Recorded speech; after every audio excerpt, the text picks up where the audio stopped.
Welcome to this session of I Am. Tonight we're going to be taking a look at the name Adonai. One of the interesting things about that is it is a plural form. And so in the original, the singular is Adon, I believe, and Adonai is the plural. And so every time that it is used, it is representing God as a plural person.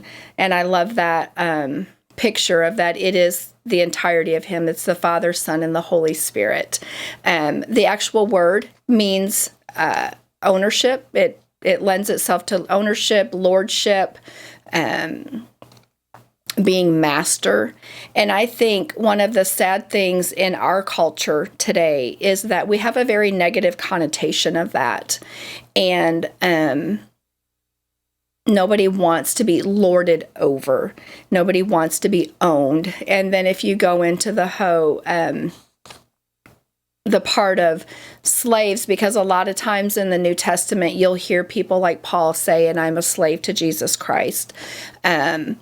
But the thing that I love about it is that when somebody was a slave, the owner had responsibility. So it was much more about the responsibility that the owner had to care for that person than it was to have dominion over that person and to be lording over that person.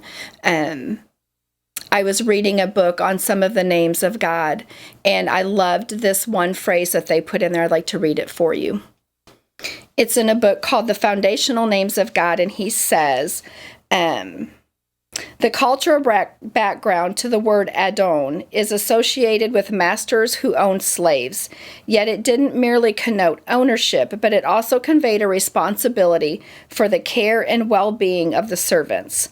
The master was to provide for, protect for, and maximize that which he owned.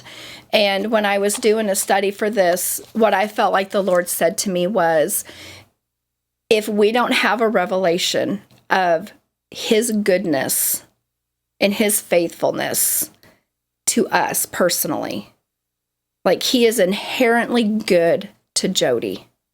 He means good for me. I can't submit to His lordship if I'm not convinced of that, because I will be trying to protect and to go the way that I feel like is best and not be able to surrender and submit to the fact that He is Father and He knows what's best for me.